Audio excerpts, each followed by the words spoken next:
The following is a flood watch statement. Flood watch remains in effect through Wednesday evening. What?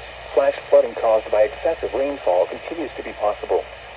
Where? Portions of New Jersey, including the following counties: Hunterdon, Middlesex, Morris, Somerset, Sussex, and Warren, and Pennsylvania, including the following counties: Carbon, Lehigh, Monroe, and Northampton.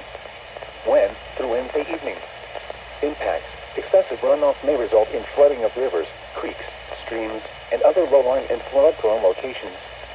Additional details: widespread showers and thunderstorms will move through this afternoon into tonight. Rainfall rates of 1 to 3 inches per hour are possible. Another round of heavy rain is anticipated on Wednesday afternoon and evening. This could further result in flash flooding and/or flooding of creeks and streams. Rainfall amount of 2 to 5 inches are expected, with locally higher amounts possible. http://www.weather.gov/safety/flood.